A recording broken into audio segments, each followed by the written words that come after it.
शृणुवत्स प्रवक्ष्यामि अद्या स्तोत्रं महाफलं यः पठेत् सततं भक्त्या स एव विष्णुवल्लभः मृत्युव्याधि भयं तस्य नास्ति किञ्चित् कलुयुगे अपुत्रा लभते पुत्रं त्रिपक्षं श्रवणं यदि द्वौ मासौ बन्धनं मुक्तिर्विप्रक्रात् श्रुतं यदि मृतवत्सा जीववत्सा षण्मासं श्रवणं यदि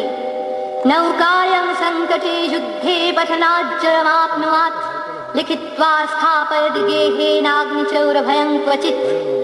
राजस्थाने जयी नित्यं प्रसन्नः सर्वदेवतः।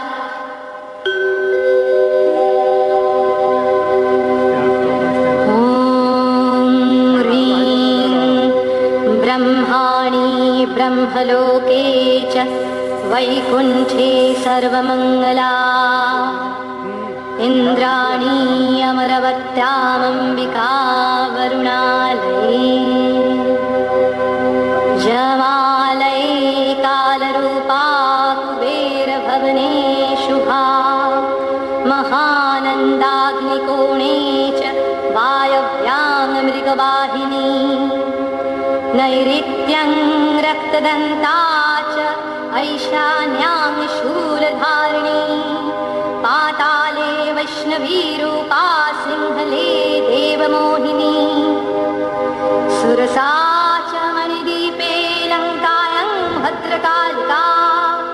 रामेश्वरी सेतुबन्धे विमला पुरुषोत्तमे विरजा औड्रदेशे च कामाख्या नीलपर्वते कालिका वङ्गदेशे च अयोध्यायां महेश्वरी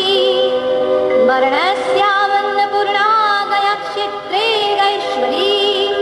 कुरुक्षेत्रे भद्रकाली व्रजे कात्यायनी परा द्वारकायां महामायां मथुरायां महेश्वरी क्षुधा त्वं सर्वभूतानां वेला त्वं सागरस्य च नवमी शुक्लपक्षस्य कृष्णस्यैकादशी परा दक्षस्य दुहिता देवी दक्षजग्गविनाशिनी रामस्य जानकी त्वं हि रावणध्वंसकारिणी चण्डमुण्डमध्ये देवी रक्तबीजविनाशिनी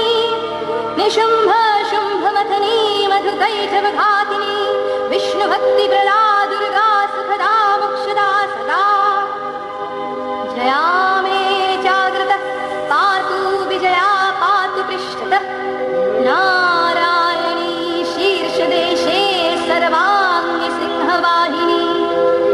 शिवदूती उग्रचण्डा प्रत्यक्षे परमेश्वरी विशालाक्षी महामाया कौमारी शङ्खिनी शिवा चक्रिणी जनात्री चरणवत्तारणप्रिया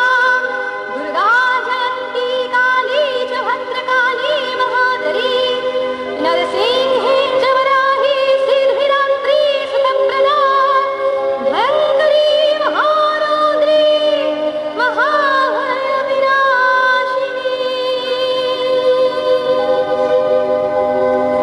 इति ब्रह्मयामले ब्रह्मनारदसंवादे आद्यास्तोत्रं समाप्तम्।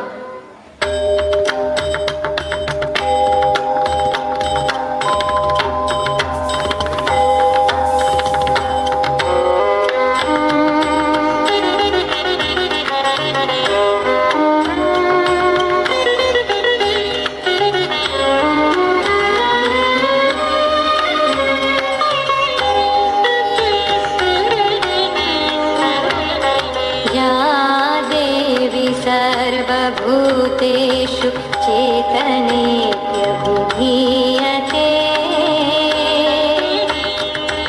नमस्तस्यै नमस्तस्यै नमस्तस्यै नमो नमः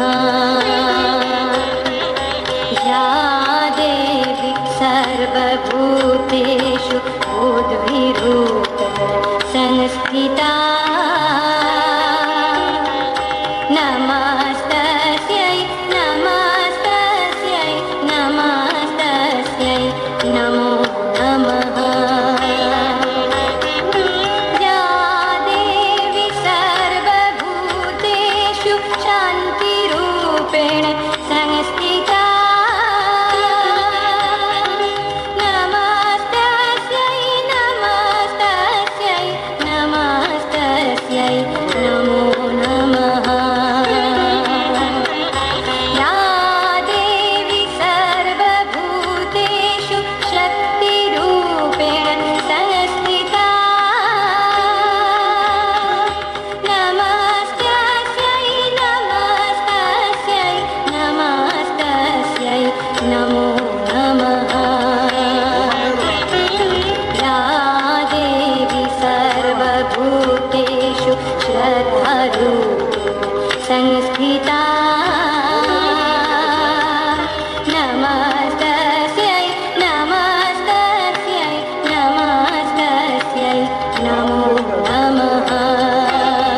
कृष्णरूप